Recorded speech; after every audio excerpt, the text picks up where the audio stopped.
I didn't want my real estate license. Honestly, I didn't think my career in real estate was even going to get this far. But I knew if I wanted to take my career to the next level and build confidence in myself within this industry, I needed to commit. So after a couple of failed attempts, I buckled down and secured my real estate license. My life, it was forever changed. Transaction Care, the podcast. Welcome home to the #1 real estate show on the market. I am your host and resident care coordinator, Lillian Hernandez, but you can call me Lily. My goal with each episode of Transaction Care is to demystify the business of real estate from my point of view and interviews from other voices within the real estate industry around the world. I'm giving you the keys. There are no gatekeepers here. Welcome back. Another episode. We are talking all about the real estate exam.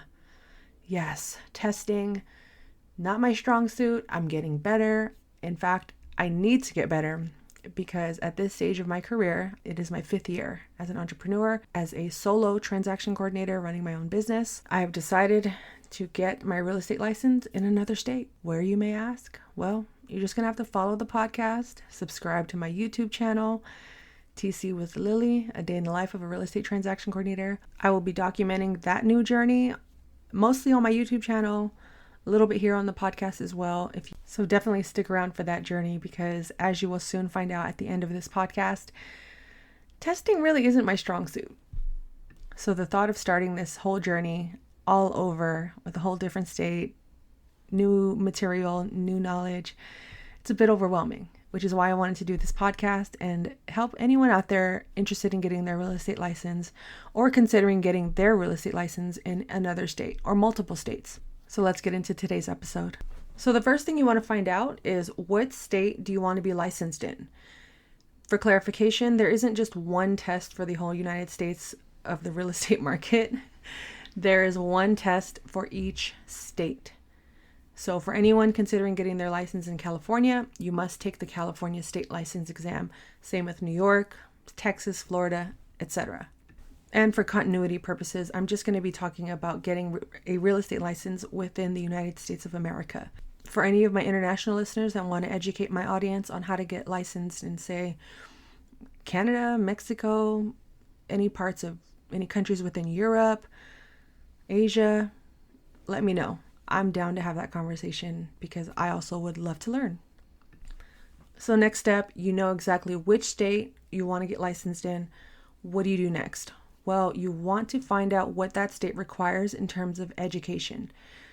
There are so many different courses and study groups and classes available online for you to take and learn, but the key to doing this right is making sure that the courses you take are verified and agency-approved real estate schools. Most, if not all, state websites will have the .gov ending to know that you are in the right spot. So when you're doing your research, you want to make sure that you check out the agency-approved real estate schools. Otherwise, you could go through a whole semester or years of studying and taking courses, and then when it comes down to applying for your license, you may get rejected. And that's something you do not want to experience or have to start all over, because it can be discouraging, deflating, and honestly just ruin this whole process for you. So to help you avoid that, make sure you go directly to your state's website and find out how to get a real estate license through your state's website, and make sure that it's an agency approved real estate school. Quick note, you definitely have to be 18 years or older, have a high school diploma, GED, or international equivalent in order to get your real estate license. So just keep that in mind. If you are under 18 or you don't live here or you haven't graduated from high school yet, you may not be able to get your real estate license until you achieve those things. There may be loopholes or exceptions, but you have to do your own research and due diligence. I don't make these rules. Moving along, we've picked our state. We found our verified agency to take our courses. Now let's talk money. How much is this going to cost me? So let's talk about some of the fees and costs that go into taking your real estate exam. So I'm not going to give a breakdown of all 51 states that are out there and what it costs to get a license in every state. As I mentioned earlier, do your own due diligence, do your own research, but I'm going to give you what it is in California so you can get a general idea of what to expect for your state. So let's get into it. At the time of this recording, these prices may have changed, but I just want to give you a general idea of what to expect and to budget for. So first things first, your examination fee, which at this point in time is $60. Your licensing fee, $245, plus a fingerprinting fee, which can range. I don't have an exact price for that. You would have to do your own research, but in total, you're looking at about a $300 charge simply just to get your test taken. That's not including how much your school is going to cost if you decide to go to school in person, online, plus books, tutoring, practice tests, crash courses, all of that considering, you could be spending anywhere up to $1,000 just to start the process. So if you got it, go ahead and drop the bag on getting your real estate license. But if $1,000 is too much for you right now, definitely take some time to budget, reallocate some of your money. Where can you make room to make this work and fit into your lifestyle? Because keep in mind, this is just at minimum, don't quote me, do your own due diligence. We're looking at least $1,000 upfront to start the process. And I definitely don't want to discourage anyone. This is just me being fully transparent, giving you guys the information so you can know what to expect prior to taking your exam, while you're taking your exam, and after you've taken your exam, whether you pass or fail. I've gone through all of this multiple times, and as I mentioned earlier, I'm starting this journey all over again with a whole different state. So definitely listen up until the end so you can hear my story and the breakdown of this whole process. Next up, what I want to talk about is probably the most important part of this whole process, your salesperson examination content, which are all the topics that will be on the exam, what you need to study for, what to expect, and how much of it you need to know. So let me break that down for you right now. This is just a quick overview. I'm not going to get too in depth with the process, but I will put links in the description below for you to review and access and share some of the resources and the websites that I've used to study, to learn more, and to just continue to educate myself on this whole process. So let's get into it. I will continue to mention that every state is different. So these next few topics that I'm going to break down, these next 7 topics I'm going to bring up and break down are, once again, just a general overview of what you can expect on most, if not all, real estate exams. So the first one is property ownership and land use controls and regulations. Next, laws of agency and fiduciary duties. After that is property valuation and financial analysis. After that, financing, then transfer of property. Second to last is practice of real estate and disclosures, includes specialty areas. And finally, contracts. What I love about the California website, the Department of Real Estate, not only lists all 7 of those topics, but they have all the subtopics within that. And there's a lot, but I will just tell you guys right now, it tells us that approximately this percentage is going to be on the exam. So keep in mind, this is just an approximate number. It's not for sure, but in order to pass your real estate exam, you need to at least have a 70% of the questions correct. 70%. That's about a C-ish, right? A C plus. I'm taking a deep breath because I'm having flashbacks. But let's go through these 7 topics in California, what the breakdown is percentage-wise. So out of the whole exam, 15% of it is going to be based on property ownership and land use controls and regulation. Then 17% of the exam is going to be based on laws of agency and fiduciary duties. 14% of the exam is going to be on property valuation and financial analysis. 9% is all about financing. 8% is about transfer of property. 25%, which is a big chunk, is going to be all about practice of real estate and disclosures, including specialty areas. So 25%, you guys. And then finally, 12% of the exam is going to be all about contracts, which Overall, adds up to 100. I didn't do the math, but I'm just going to trust it. And what we want to keep in mind is that we do need at least a 70% to pass. I should have mentioned that in the beginning, but here we are, 10 minutes in. But I also would like to think that you've done your own due diligence. And like I said, this is just for California. I want to assume it's the same way across all states, but again, do your own due diligence and let me know in the comments. Let me know what state you've applied for or you already have your license in, and how much, what percentage you need to pass your real estate exam and be a licensed agent in your state. I would love to know, because I am, like I said, doing this whole process over. Okay, so we have our topics in order. We already know how much it's going to cost us. We've done our budgeting, and we found out what schools we're going to go to and the state we are choosing to get licensed in at this point in time. Now, speaking of time, what is the timeline? Can I just sign up today and go get my real estate license tomorrow? Honestly, I wish.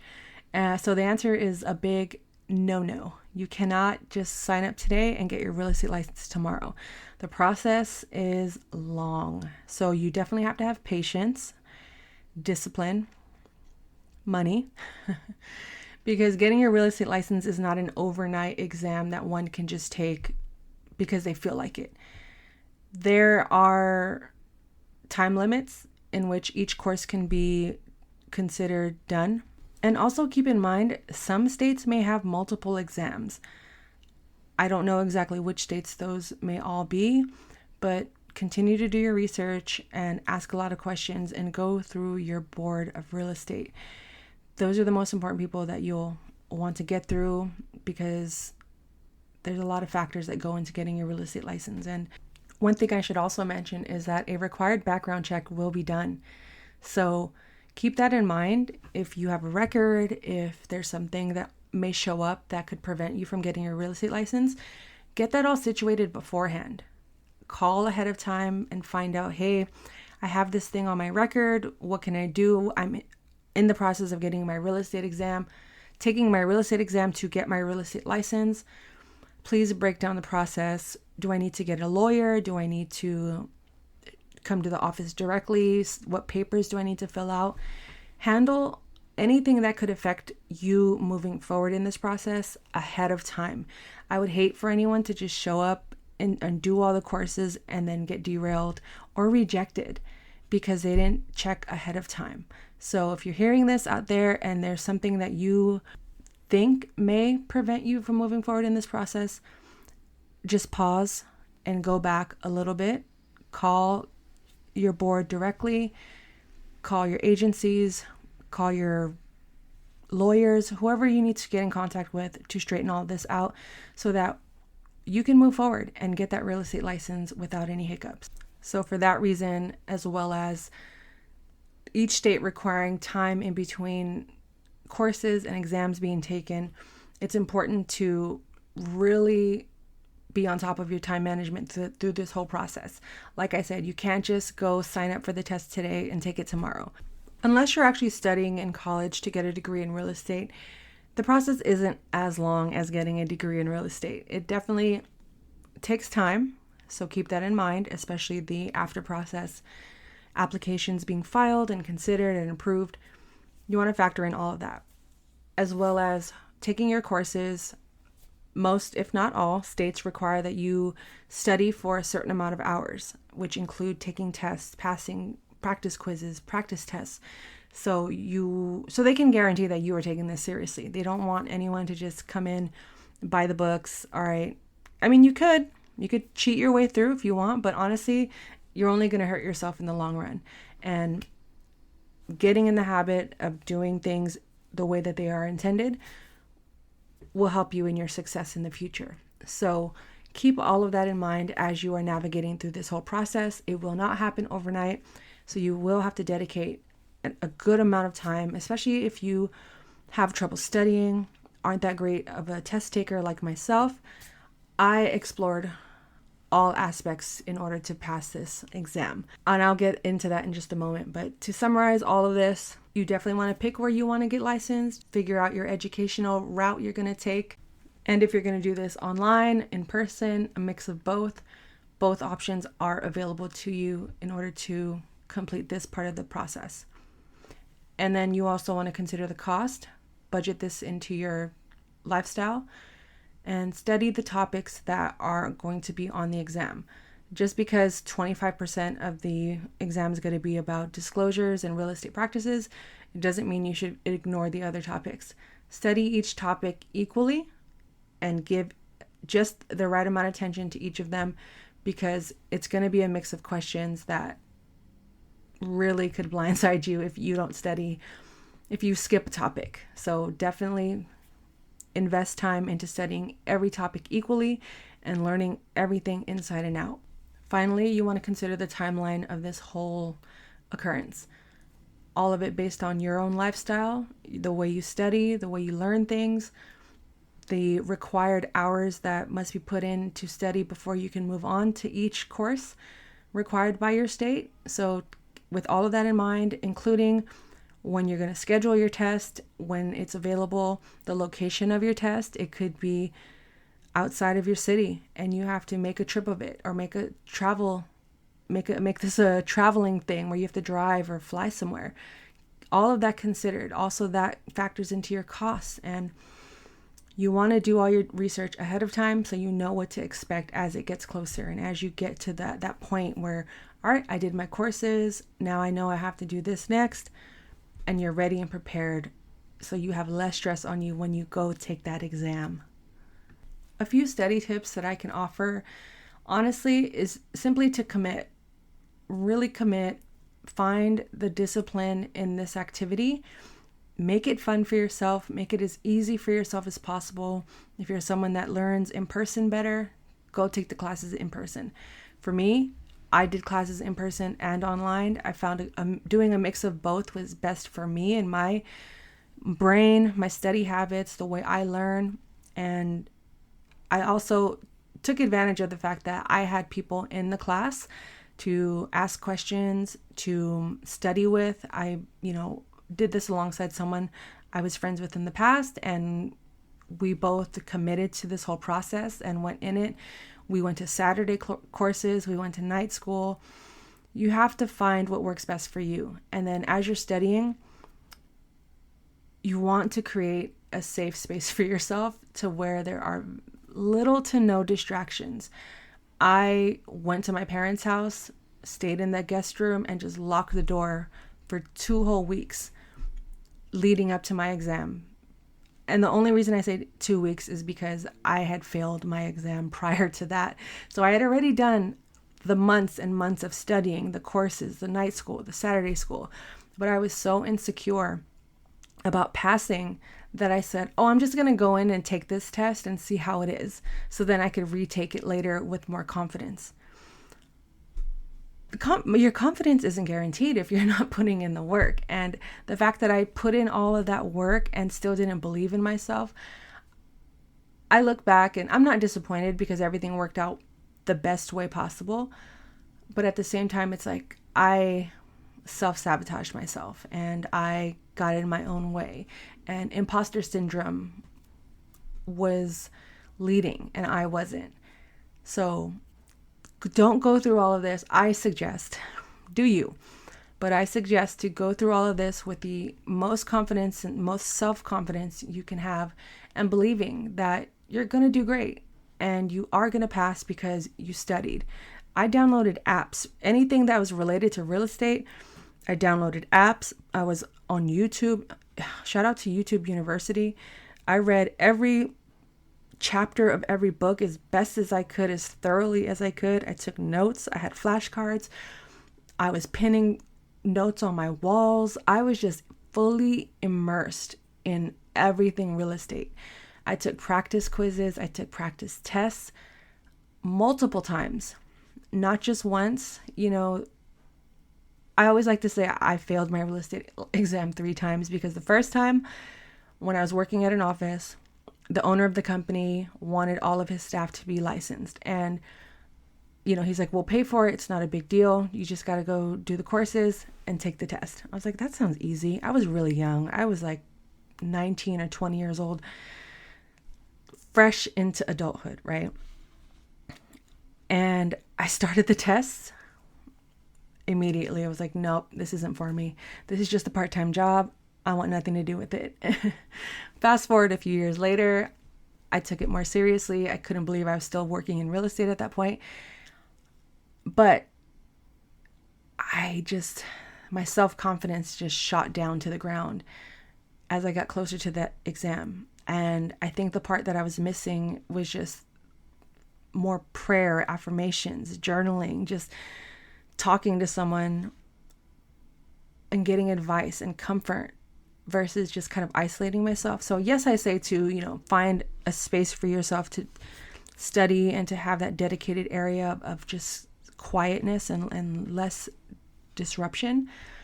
But it's also okay to step out of that for a little bit and go hang out with friends, go talk to family, go out to your favorite restaurant or go to a party, whatever you need to do that is something different for that moment. It could be for one night, it could be for 5 minutes, it could be one whole day that you take off and you just don't talk about anything real estate. You need that reset. You need that pause for a little bit.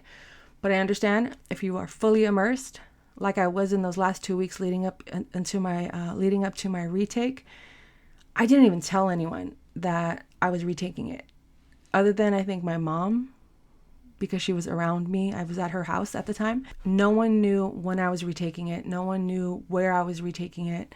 And I needed that just for me. I needed to hold that space for me to just really focus in and believe, stay encouraged, and not let anything interfere, distract me, or discourage me from getting this done.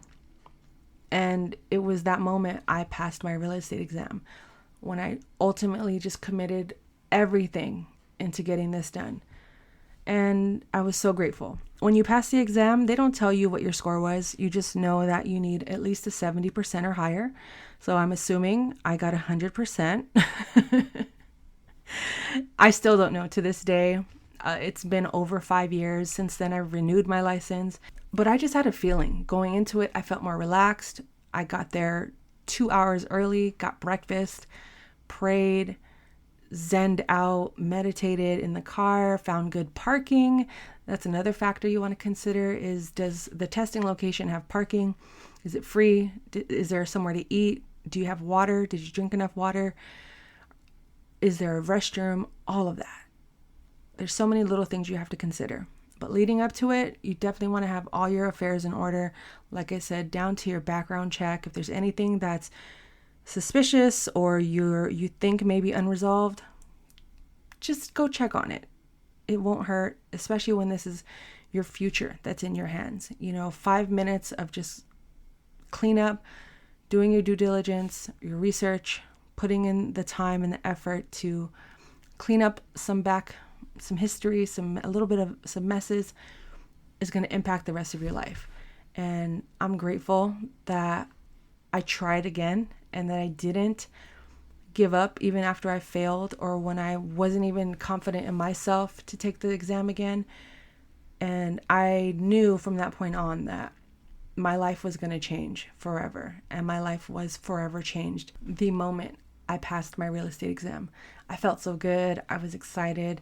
And I just knew, I didn't know what was ahead, but I just knew. I felt that shift. Something in me, it was almost like that feeling when you push in a puzzle piece into this huge puzzle. And it's like this puzzle piece that you've been looking for at least 10, 15 minutes, or maybe you just stopped for the night and gave up and came back the next morning. You knew it was there. You just had to come at it with a different lens, a different point of view, and not consider that a failure and not get too down on yourself or, get angry. I took the L. I failed, but I got back and tried it again. And I have no regrets. None at all. Was it difficult? Absolutely. Did I struggle? Absolutely. Did I cry? So many times. I still cry about this working in real estate every day. Okay, maybe not every day. But if this is your journey, if this is your purpose, if this is your path and you feel pulled into this real estate industry, I highly recommend getting licensed. Even if you take a job that doesn't require being licensed, but you're going to be in real estate longer than a couple of years, longer than 5 years. If you're thinking long term, just get the license. It will create more opportunities for you. It will open more doors. It will help you to stand out when you're applying for jobs. Does everything you study in the books apply in your career in real estate? It may not. Do you forget most of the stuff you read? 100%. Which is why when I talk about timelines, the timeline of this whole process is ongoing. The cost of things is ongoing. Because once you pass, it's up to you to decide, okay, am I going to just keep my license and be an agent so I can, read and write contracts and, maybe be a personal assistant to someone or a transaction coordinator? Did I just want this to fulfill something that I've always wanted to do and now I'm going to move on and go do something completely different? Or am I going to take this to the next level and become a licensed realtor? Keep in mind, a licensed agent and realtor are two different things. Did you know that? That's something you will learn all about as you study for this real estate exam, that being a realtor and an agent are two different things. By law, they're two different things. Two jobs that require two different responsibilities. And once you cross that threshold into becoming a realtor, now it's time to consider where you're going to work, what you're going to do with that license. Are you going to be a full-time realtor? Are you going to be on a team? Do you want to work solo? Are you just going to be a referral agent? There's so many different options and ways you can use your license. And that's why I feel like it's so important to be licensed in any area that you choose to work in, whether it's hair, food, music, whatever education you can obtain, any degrees or licenses or certificates.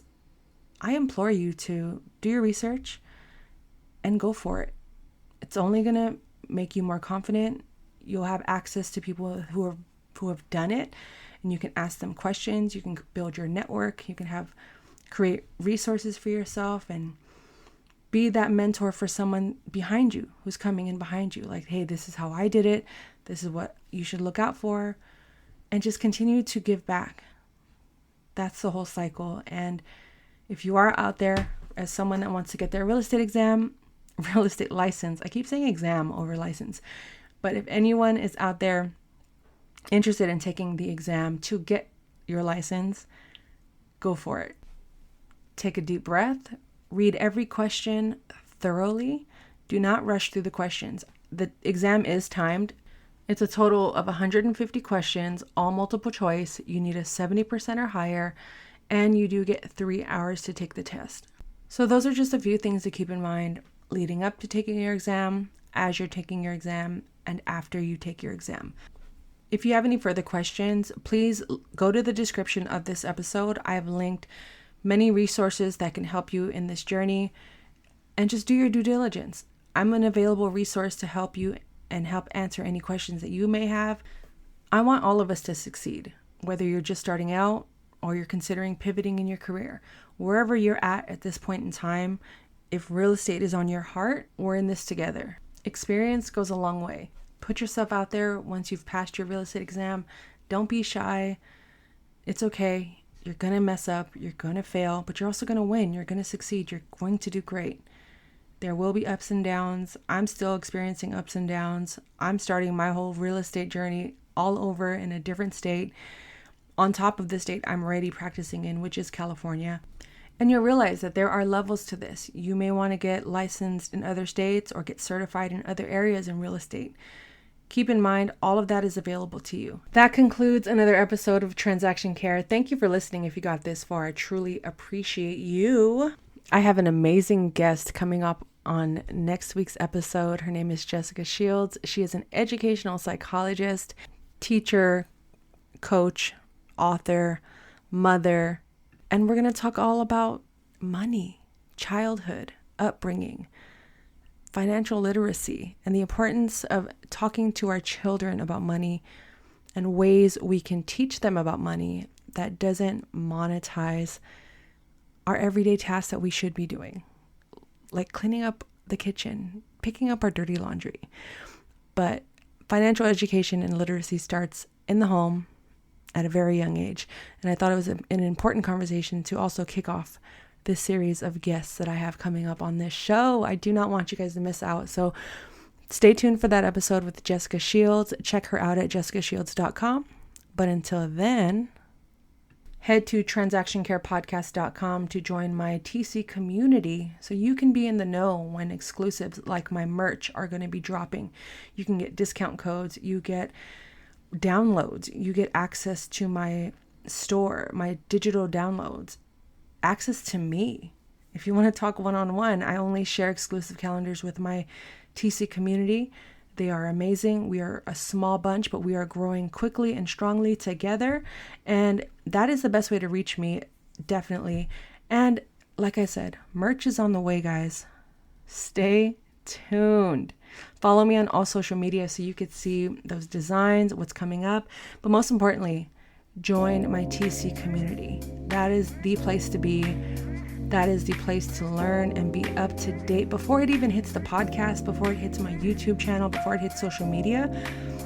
My TC community knew about this podcast and they got to listen to a preview, I'd say a month before the podcast even dropped. Yeah, that much exclusivity is occurring and going down on those streets. So definitely join my TC community. Link in the description below for quick access so you can get to it right away. You can also go to transactioncare.com to learn about other services that I provide, as well as if you need a transaction coordinator. I am available in California, the Bay Area to be specific, and other parts such as Fresno.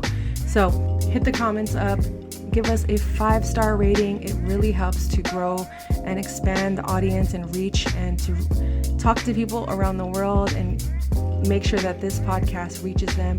It's important that we drop those comments in the comments. And if you have any questions or if there are any topics that you want me to discuss on this podcast, I am open to doing so. And if you want to be a guest on this podcast, just message me. It's the best way to get in contact. Best is to always put transaction care in the subject because I get a lot of emails that are from bots and, the spammery is spamming and I don't like that. The only spam I like is fried in a pan with eggs and rice. So with all of that said, this is another episode of Transaction Care, the podcast. Keep in mind that you are doing amazing. You are on track. You got this. We are in this together. So care for yourself. Care for your wealth. Your time is worth it. Let's coordinate. Talk soon.